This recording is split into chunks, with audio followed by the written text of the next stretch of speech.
บ่มีงานบ้านพ่อแม่พี่น้องทั้งผู้หนุ่มผู้เฒ่าก็บ่ได้มางานอันนี้ลูกหลานเกิดในไงรุ่นบางคนเขาก็บ่เคยเห็นหมอลำก่อนบางคนก็เกิดระหว่างหมอลำซิ่งบางคนก็เกิดระหว่างหมอลำประยุกต์ที่อย่างพักเครื่องมือตอกดนตรีใส่ในการลำยอดยุคขึ้นแม่กับมาแข่งสองคนนี่ก็อึดยอดยุคหมอลำยอดยุคเลยบ่มีฟังบัดนี้เลยเหลือแต่ในช่วงพี่น้องว่าสิจำก่อนในนี้เราจะคิวของก่อนลำมาให้ร่วมสุขพี่น้องให้พี่ให้น้องเนาะให้ได้รับรู้ไว้ว่าปีนี้แม่พุ่งชวกมาเยี่ยมยามทั้งเราเอาก่อนนั่งสร้างสะกอนอันดับแรกเนาะอันนี้คือสังวาสใช่เลยหรือสังวาสเรียนรวมเป็นพี่น้องบ้าหันในส่วนมาลำผู้เดียวแม่ก็ต้องเอาผู้ติดตามมานั่งก็บอกนั่นแหละ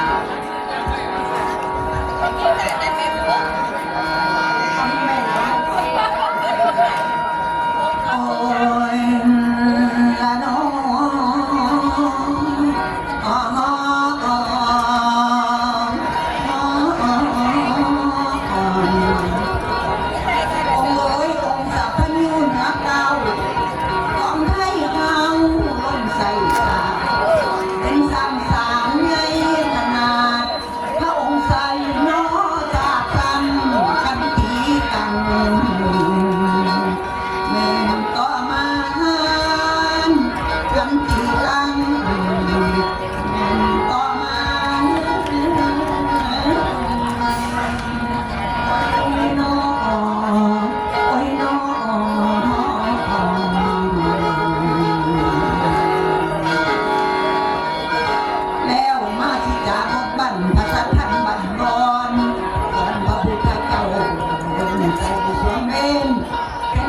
เสื้อสร้างเพื่อไพ่สาร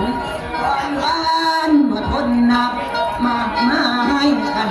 ล้นนี่นั่งสร้างเฮียสีดังสีถึงเดวียอดเยี่ยมเทียมทางดูร้านสร้างหักสร้างสมุนดวงตาปากถนาน้ำกันแต่ข้าวมาเป็นสร้างทำบุญสร้างกินทานบ่ประมาทชาติพระองค์ได้ลงใจส่วนเรียน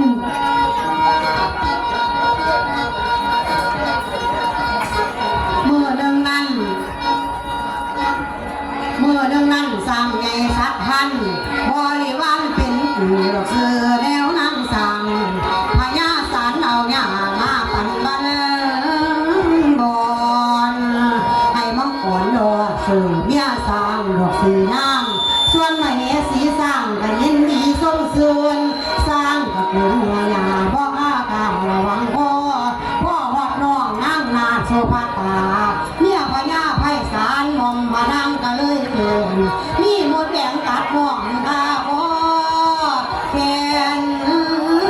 พันว่าพ่อสั่งสู่เขานั่งสร้างกับห่วงเหงาเบาต่อพี่พาพี่ไพศาลน้องอยากอายบริวารนายผัวสั่งน้องน้ำตาน้องไหลบ่งน้ำตาน้องไหลหงลงมาจนย้อยยังว่าพ่อสั่งนาน้องจะต้องให้เราผู้ดำสร้างในระหว่างนี้กันจำเป็นเลยล่าตายดอกไฟเนี้ยนั่งสั่งผัวหักน้ำเห็นน้องมองยังต่างแผ่นชูพระตาสุเกศเลยอยู่เราตายไพ่สารสร้างสักท่านกันสู่โลกมันเป็นจังสี่พญาสร้างในหำห้อนจมเอาน้องนั่งพญาสร้างกลางโคตรขึ้นมากข้าเขาพอให้รักสังคำ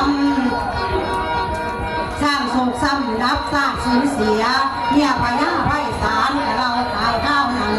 รับพระกันสูญเสียงแบบพระสร้างทำหัวปากท่านอาจองไว้บังใส่สมกรรมเมื่อนั้นสร้างไงสักท่านบริวาร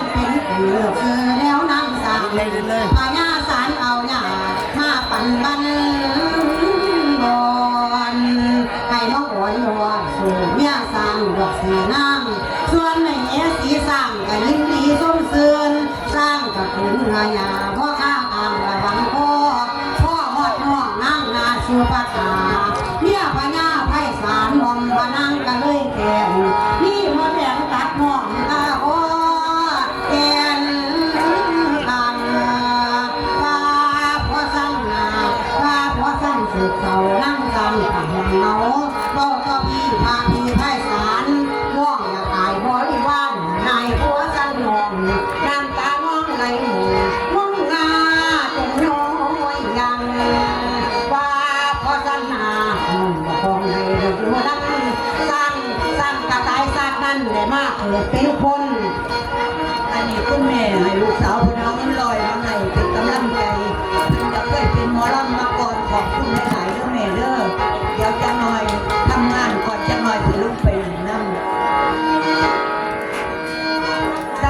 สร้างให้ระวังมีต่ำจำเป็นเลยละตายดอกฟ้าที่แนวน้ำสั่งผัวหักหนังเมียน้องบ่พ้องยังข้างแทนสู้พัดตาถูกแทน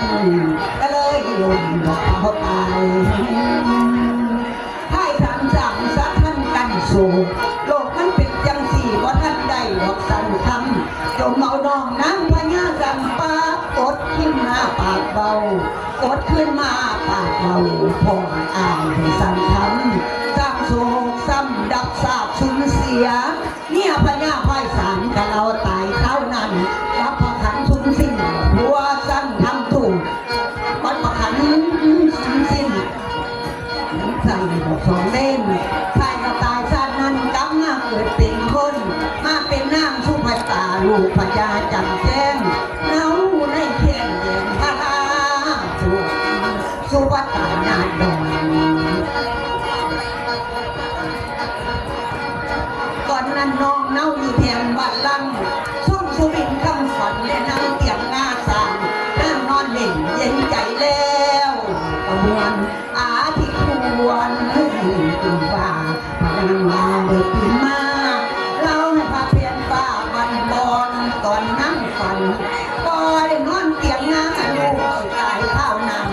สักท่านเจ้าหาวงองค์อาจมีอำนาจเจกาก็เลยตามสัมพันธ์ผ่านเลยผ่านให้อยู่เนาะมีสามอยู่บนสะพานเฉลิมที่ในหางานก็เลยไปกันให้ไปหางานสั่งอยู่กลางภายในเทียมตาเด้อหาโอกาสขนาดใดพ่อได้ใส่ได้เห็นเทียมสะเด้อพันมาให้จอมเมืองเจ้าทุกตาเดินเน่านำสะเด้อพ่อพญาสันแล้วพันกระดันดอกมุ้งปันเข้าป่าไม่ให้ระวังเจ็บเดือนท่านจะไปตามคอนตามคอนปองทางเที่ยวเงินเป็นดงดันหลายวันคิดก่อนที่เขาคิดคุณพญาสร้างเราฝันมาอักที่ใหม่ไฟลนน้ำโลกพญาสามโศกเศร้านั้นหดหอนตัวตาเนี่ยการสร้างหมู่บริบ้านสุดปล่อยหาทิ้งใจในดาวพ่อเมื่อเดือนสามคืนวันเป็น15 ค่ำสร้างทักพันรักษาศีลก็สร้างโลกามดาวเราผู้เดียวตอนนั้นนายพานเขาในหลุมพวกจอบบอกอยู่พื้นพญาสังก็บ่เห็นเว้นสิมาถึงเจ้าพญาสังสั่งไงพานยกปืนขึ้นใส่เสียงสะเทือนหอดดาวเวลาหนาวนาลาลันไกเวลาหนาวเนี่ยลันไกแสนบัดไหล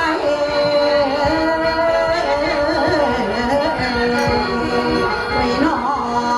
โอ้ยหนอ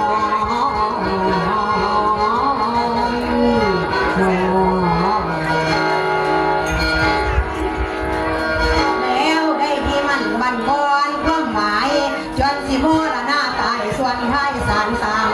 ทั้งเรมางดินหล่อนหมองให้สร้างกระไดพวกพ่อนายพันธุ์ดอกอยู่ลมสร้างลงดินที่พ่อพายถึงความตายพายสา จากไผน้อใส่นายพานดันดุงมาหนอมาหลอกกันตรงหาดอกแดงเฮาท่านกะเว้าบนดอกพญาสารสุภาตาน้องทานโลกพญาเมืองนั้นนางข้านฝันอยากนอนเตียงงาสร้างตัวพนางเฮาวังท่านบ่ได้จังสันนางห่วงส่วนที่ตายสร้างกับไฟน้ำตาให้กันนิ่งถึงแต่เรื่องกังวลสุภาตาแทนเจ้าเป็นเมียน้อยบอกเห็นเฮาเอากันเฮาเป็นสร้างนางเมียคนดีสิพอสิมีเวรกรรมเฮาได้หาคาใหม่ให้เนื้อดอกเนื้อสนทั้งหมดแดงอยู่ต้นว่าจักว่ามันมีหยังหาว่าจริงจังได้จองเว้นเอาไว้อยากนอนเตียงหน้าสร้างตัวพนังมาว่าสั่งมาหอเฮาสิย้อนยกเอาจนถึงเอาทางเมืองบ่ให้เครื่องใจเจ้าสุปตาเมียเก่าบ่ให้เครื่องใจเจ้าสุปตาเมียเก่าพญาสารสู่เก่าข้านิ้วเรียงแต่เก่าหลังสร้างสร้างเจ้าผ่านป่าผู้มาหิ้งเอาตาได้พานเอามาเอาเพื่อถวายมนต์พลังคนใดสร้างเลยเขียนมนต์ให้ได้พานกันเฮียนเอามนต์สร้างสารจะย่อยกในหน้าสร้างกระจังเบาสร้างกระเบาต่างต่อได้พานบอกว่าห้าไพศาลให้ทรงมาถวายน้องสุภาตานอนห้องกะนิ้วพายผู้ต่างเก่าเด้อหน้าพอเก่าหน้าห้องแต่ถึงสั่งห้องนั่งข้ามอามาถวายให้สุภาตาได้ลิ้งลำพร้อมทำกำฝากเบาพญาสร้างผู้สูมาน้ำตาลิ้นไหลร่นกินมูตนแต่สร้างยังเห็นแต่หน้าเพิ่นก็ให้น้ำตาย้อนมาเงาไหลเราสร้างแล้วปากรักไว้หลายอย่างให้นางฟัง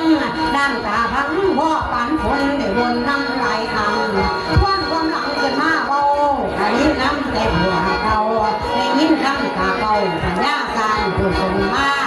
เสียน้ำตาแต่นั่งให้เสียกี่วันพอทำเว้นในน้ำทรงให้ตายพร้อมมาทำกันแล้วสุภาษิตพนวานั้นคำมันเราสนองคำรักให้เป็นภาษิตคิดให้ดีในเรื่องกามีความลังพวกหาวดคำไปมันควรเป็นภาษิตวันโลวันควรให้แม่นหินตองไม่ควรให้แม่นหินตองเรื่องเดือดร้อนน้อโอ้ยน้อ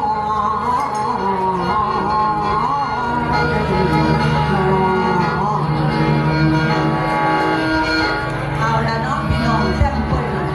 สีน้ำทองคัดเลือกเอาไปก่อนดีกว่ามันติดบุญเลยดังเลยละไม่ฟังเช่นประวัติเรื่องจันทร์ในช่วงการนำเสนอค่ะว่าแต่มันอยู่ในเวลาก่อนลองโผล่บอกขอลองโผล่ก่อน